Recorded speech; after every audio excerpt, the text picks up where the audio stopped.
noticed you when I looked at it, I was like, so that's like, no, yeah.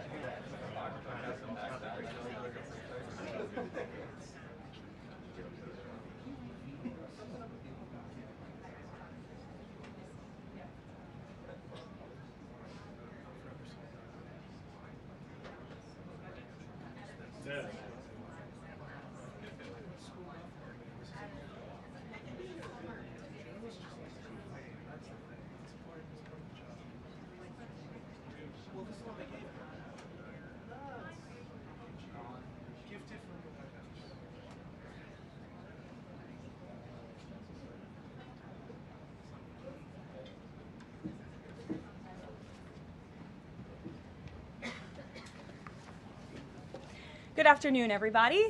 Thank you for being here today. We are going to get to my remarks and Q&A as always, but I do have the FBI director with me here, Kash Patel. You all know him well, and he's here to provide an update for you all with respect to China. As you know, President Trump had a very successful meeting on his trip to Asia with President Xi, where they discussed the need for China to crack down on fentanyl production and distribution, which ultimately makes its way here to the United States of America. And the FBI director recently traveled to China following President Trump's meeting to meet with his counterpart in Beijing. And he has a really positive announcement for the American people to share. So the president wanted me to bring the FBI director out to share that with all of you today. So Kash, please, thank you for being here. Thanks, Caroline. As Caroline mentioned, we have some tremendous news thanks to President Donald J. Trump once again for the American people. As soon as the President of the United States took office, he issued a mandate to rid America of the scourge that is fentanyl, a drug that has killed hundreds of thousands of Americans. Thanks to his leadership and direct engagements with China, we set up a framework to execute that mission 8 months ago. Attorney General Bondi immediately thereafter took steps to engage her counterpart in China at the Ministry of Public Security. Pursuant to their direct discussions, as the FBI director designated to run counterpoint on this, along with the Secretary of State Rubio and Ambassador Perdue and the team here at the White House, we set forward a path to implement the policy needed to crush the plague of fentanyl. Deputy Attorney General Blanche and our teams have been hard at work ever since, ultimately culminating in my trip to Beijing last week.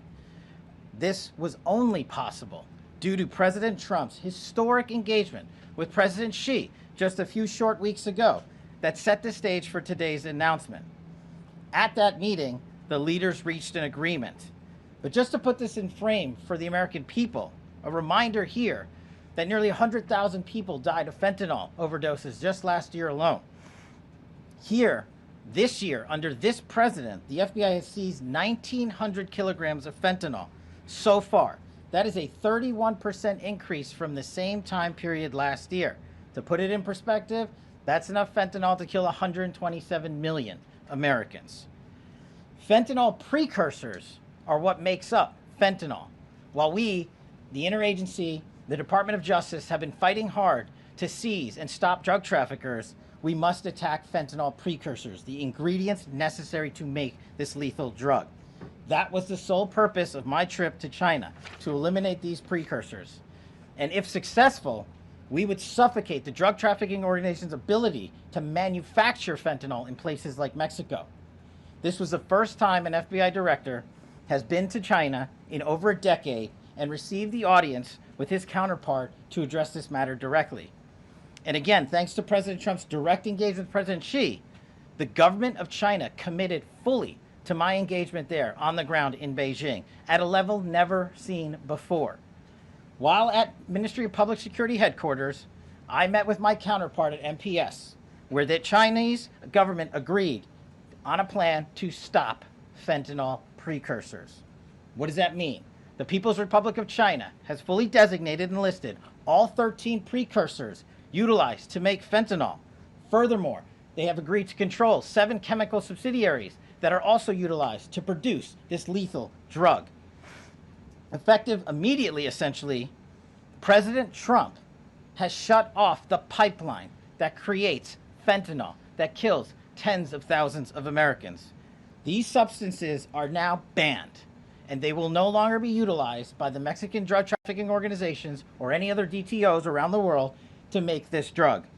This historic achievement has saved tens of thousands of lives.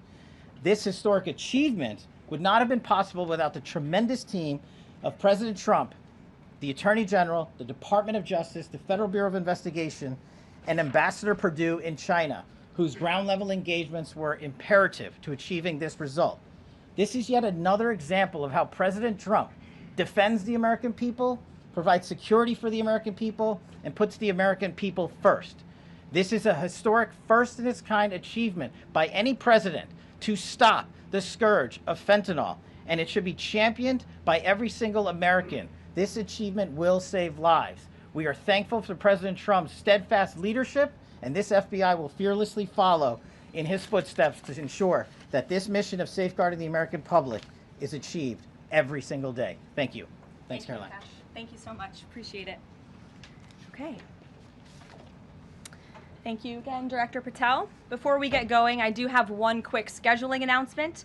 Tomorrow, President Trump will be joined by the First Lady in the East Room for an executive order signing aimed at expanding opportunities for education, career development, housing, and other resources for young people transitioning from foster care to adulthood.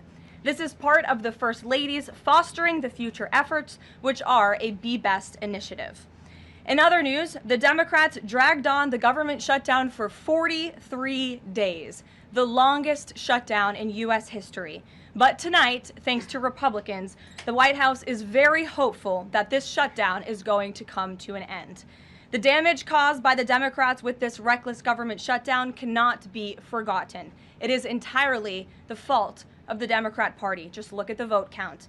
Hundreds of thousands of federal employees have missed their paychecks. Tens of billions in wages and benefits were withheld, impacting vulnerable families.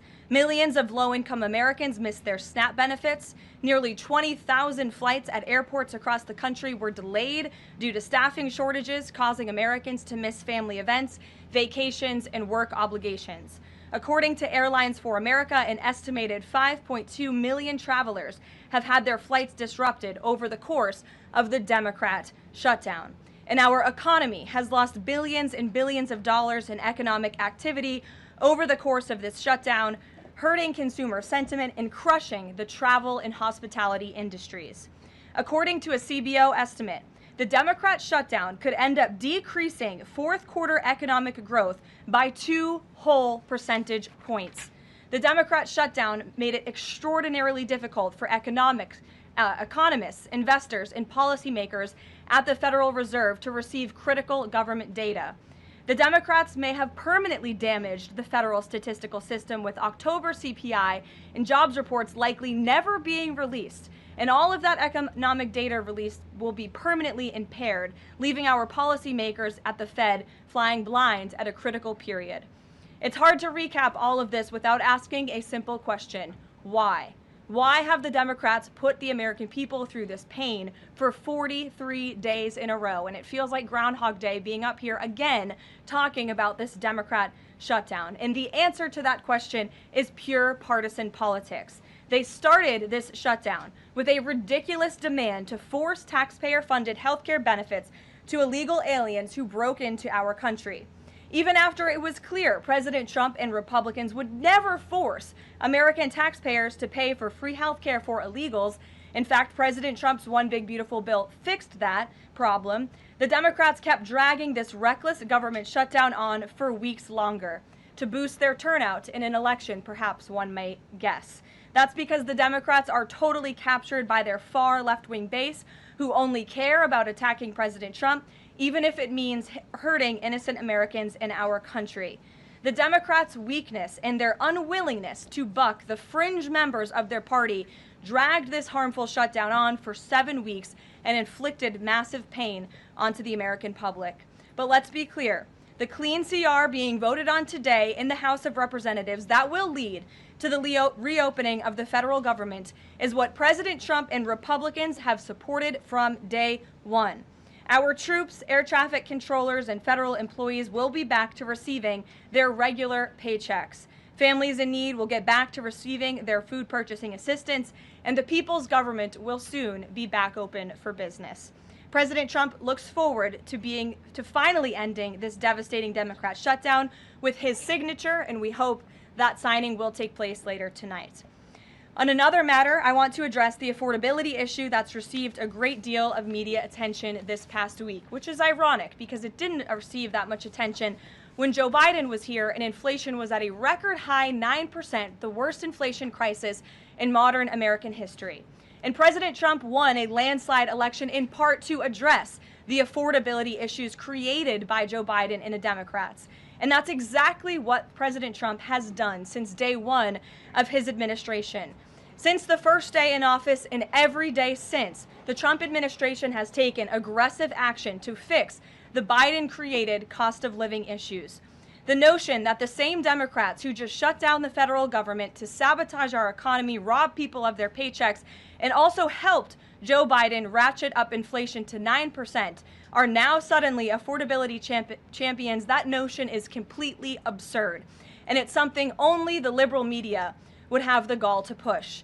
But the reality is that President Trump and his administration have done so much to lower prices and increase the economic prosperity of the American people. And this president and his team of amazing economic advisors are going to keep working on this issue every single day.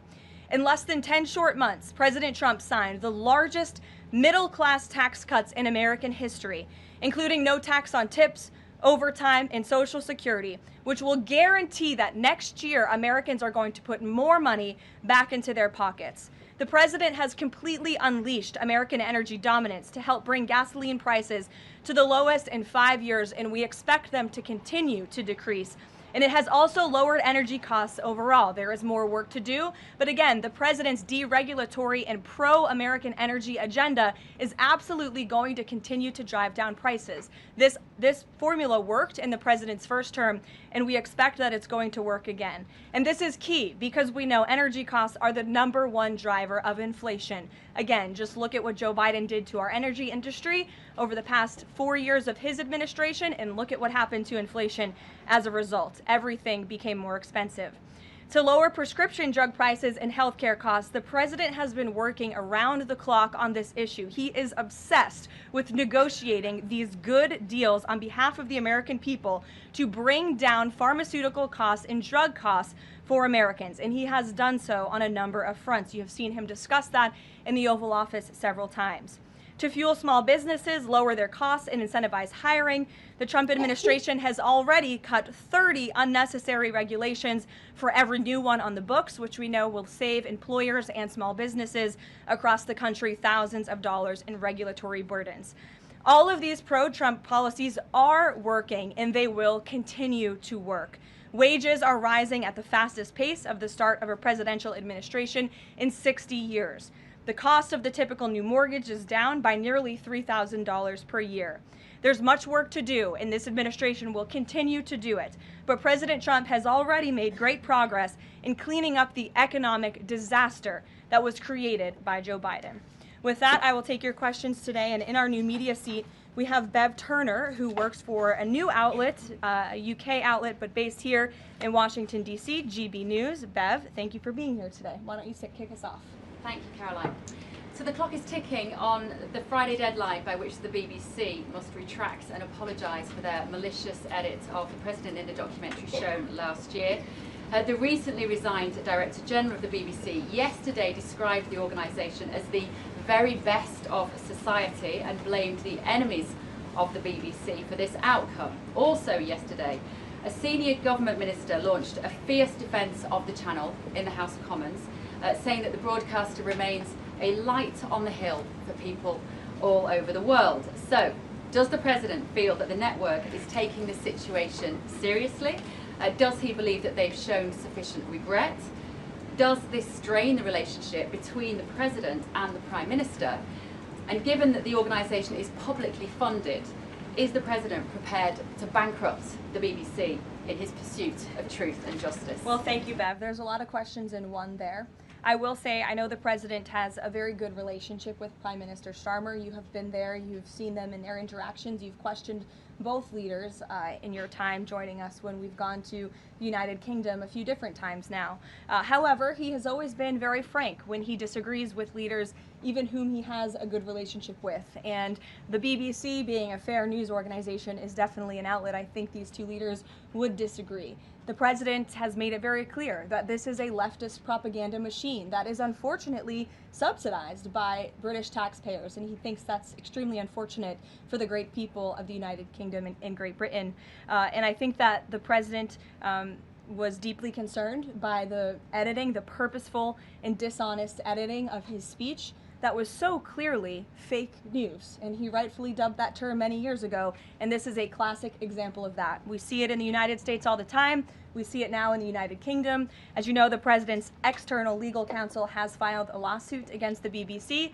We expect that to continue, and whether they apologize or not is up to them. Thanks for being here, Bev. Ouija. Thank you, Caroline. Sure. I have your statement about the new Epstein emails that have been released by House Democrats. Separate from why you believe the emails were made public, can you address their substance? Did the president ever spend hours at Jeffrey Epstein's house with a victim? These emails prove absolutely nothing other than the fact that President Trump did nothing wrong. And what President Trump has always said is that he was from Palm Beach, and so was Jeffrey Epstein. Jeffrey Epstein was a member at Mar-a-Lago until President Trump kicked him out because Jeffrey Epstein was a pedophile and he was a creep. And this email you refer to with the name of a victim that was unredacted now and has since been reported on in this room, so I will go ahead and say it, Virginia Giuffre. And it was CBS's own reporting, Ouija, that recently wrote that Miss Giuffre maintained, and God rest her soul, that she maintained that there was nothing inappropriate she ever witnessed, that President Trump was always extremely professional and friendly to her. And so I think it's a question worth asking the Democrat Party, and you should all go ask them after this briefing, of why they chose to redact that name of a victim who has already publicly made statements about her relationship with Jeffrey Epstein and is unfortunately no longer with us. Mary. Thank you, Caroline. Two questions on this. In the interest of transparency, why not just go ahead, release the full files on Epstein, get this all over with? This administration has done more with respect to transparency when it comes to Jeffrey Epstein than any administration ever. In fact, this administration, the Department of Justice, has turned over tens of thousands of documents to the American people. We are cooperating and showing support for the House Oversight Committee. That's part of the reason you are seeing these documents that were released today, because of the House Oversight Committee's and Republicans' efforts to get these out to the public. This administration also moved, the Department of Justice also moved to unseal grand jury testimony, which we know, unfortunately, a judge declined those requests. So this administration has done more than any, and it just shows how this is truly a manufactured hoax by the Democrat Party. For now they're talking about it all of a sudden because President Trump is in the Oval Office. But when Joe Biden was sitting in there, the Democrats never brought this up. This wasn't an issue that they cared about because they actually don't care about the victims in these cases. They care about trying to score political points against President Trump, as we have, of course, seen with this government shutdown. And this entire thing, again, it's not a coincidence to the American people at home. There are no coincidences in Washington, D.C. And it is not a coincidence that the Democrats leaked these emails to the fake news this morning ahead of Republicans reopening the government. This is another distraction campaign by the Democrat and the liberal media, and it's why I'm being asked questions about Epstein instead of the government reopening because of Republicans and President Trump. But given your Reagan. interest in transparency, Caroline, why are White House officials then meeting with Representative Boebert in an effort to try and get her to not sign this petition calling for the release of the files? Doesn't it show transparency that members of the Trump administration are willing to brief members of Congress whenever they please? Doesn't that show our level of transparency? Doesn't that show the level of transparency when we are willing to sit down with members of Congress and address their concerns? That is that's a defining factor of transparency. Having discussions with members of Congress about various issues, and I'm not going to detail conversations that took place in the Situation Room in the press briefing room. Reagan. I have a question about the government shutdown. Thank you. The Middle East. I'm glad someone does. First, on the government shutdown, the shutdown deal reverses the administration's regs, and it also prohibits more from happening until the end of January. I'm wondering if the president had input on this element of the deal, and if he's at all disappointed that's going to reverse the downsizing of government that they did during the shutdown. I mean, look, I think it's about 6,000 workers total. When you look at that in comparison to the reduction in the federal workforce that this administration has done since January to get rid of the waste, the fraud, the abuse, and to reduce the size of our federal bureaucracy, we've done a lot of great work on that front, and we will continue to. But obviously, the president's main priority was to reopen the federal government and get people back to work, and that's what this deal accomplishes. Caroline, there's been reports in Israeli media that the U.S. is considering building a temporary military base on the Gaza border. Can you confirm these reports? So I had a conversation directly with the reporter who wrote this article, and this article was based on a single piece of paper, an inquiry that somebody in the Department of Navy made about an idea that may happen in the future. And this reporter deemed that as an official plan and ran with a story that the United States is looking into it. I checked with the highest levels of the United States federal government. This is not something the United States is interested in being engaged in. It's not something we are currently involved in right now that we will be funding. And the president has been very clear he doesn't want to see boots on the ground with respect to what's happening in the Middle East. We've made great peace. We've made great progress with the peace plan in Gaza, and we want to continue to see that move forward. But I put a comment in that story for a reason, and sometimes we see reporters take a piece of paper like this and just deem it as official policy, and sometimes that misleads people a little bit. Sure. There's been a question about UK intelligence sharing regarding the drunk interdictions involving Venezuelan boats. How will that affect the U.S. military operation? There's been a lot of discussion about the high caliber of the intelligence that has been provided before any of these military actions have taken place. I've seen that report. Oh, hello. I've seen that report. I'm familiar with the reporting, but we don't comment on intelligence matters, classified intelligence matters, as you know. As for the Trump administration's position on our narco-terrorist campaign in the Caribbean, it is going to continue, and the president has made it very clear he's not going to allow terrorists to bring illegal drugs that kill American citizens into our great country. Sure, John. I'll go to John and then Zolan. Go ahead. Thank you so much. Trump has talked about sending out $2,000 checks to U.S. citizens. Earlier this year, he also talked about sending a Doge dividend. That didn't materialize. Should U.S. Citizens expect the $2,000 proposal? Is the White House committed to making that happen? The White House is committed to making that happen, yes, and we are currently exploring all legal options to get that done. I don't have a timeline for you or any further details, but I can confirm for you that the president made it clear he wants to make it happen, and so his team of economic advisors are looking into it, and when we have an update, we'll provide one. Solon. You said at the top that one of the costs of the government shutdown was that people missed their SNAP benefits. Can you explain then why the administration went to court to fight the funding of food stamps and SNAP benefits? So recipients missed their SNAP benefits because the Democrats shut the government down, and they forced the administration to tap into a contingency fund that did not even fund the full entirety of this program.